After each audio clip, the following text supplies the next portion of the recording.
The highlight of the US Open could have been the comeback of a 45-year-old legend, though Venus Williams went down fighting in the first round itself. It could have been about Carlos Alcaraz's new haircut, going bald for the last slam of the year thanks to a trim gone wrong by his brother. But it has so far been about Daniil Medvedev's epic meltdown. The Russian has left tennis world speechless, and not in admiration or awe, but in utter shock after he disintegrated on centre court, resulting in yet another first-round exit of a Grand Slam event. Is a time this tennis star took some months off to himself to evaluate his own career and his temperament. Daniil Medvedev has been a character. In the past, his little bursts of anger, petulant expressions, bouts of talking to himself, it was all amusing. He thought this was entertaining, and any athlete who's so passionate about the sport and invested in his own game ends up being that much more endearing, brings the crowds in. But Medvedev on Monday crossed the line. He not only abused the umpire and his opponent, but ended up abusing the sport.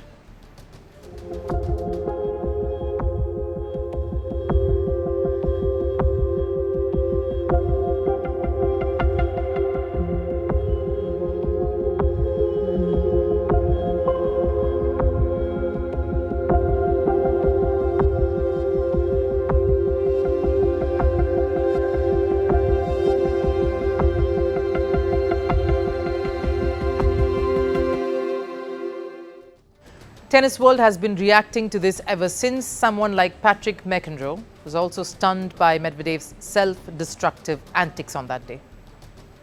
Who are these idiots booing Bonzi? Medvedev needs to take the rest of the year off. Patrick's brother John McEnroe has been quite the colourful character on the tennis circuit in his playing days, but he too never crossed a line. So for this commentator to goad Medvedev to take time away from the sport, it's something. That's a tall order. And can Medvedev really do that? Because the truth is, something has got to give. It has to be the tennis calendar or himself. So what happens if Medvedev does take a break to course correct himself, or take that time off to reflect, recuperate, and come back reloaded and stronger with a fresher, calmer approach? It would mean you will obviously not play enough ATP tournaments. He will not be able to defend the points that he accrued last year, which means his ranking will take a hit. Now, it's a tough ask, but Medvedev has to take that tough call, and soon.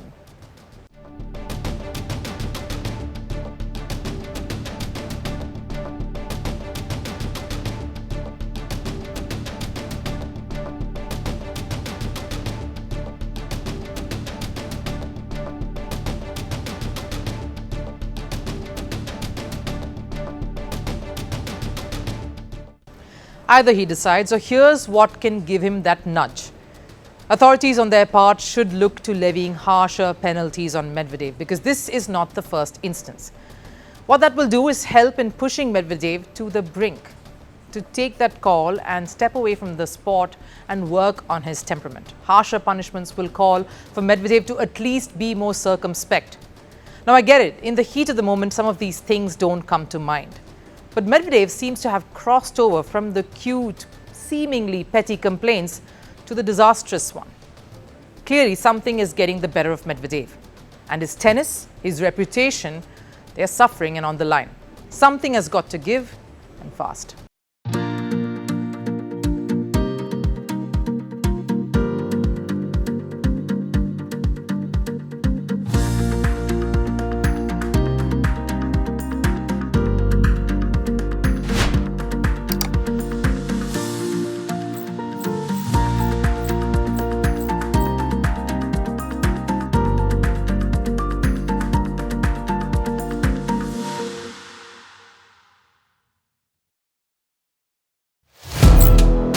Firstpost now available in 9 languages on YouTube. English, Stands at $36 trillion. French, Le FMI, comme German, Geschäftsführenden Direktor Hindi, $30 trillion ka karjo. Indonesian, Pemerintah tanpa pemeriksaan. Italian, Sekali radikali. Japanese, $4 idioma. Portuguese, Por causa do próprio balanço patrimonial. Spanish. Beautiful bill. Go to Settings, click on Audio Track and select the language of your choice. Be the first to know what's happening around you in your first language. Firstpost.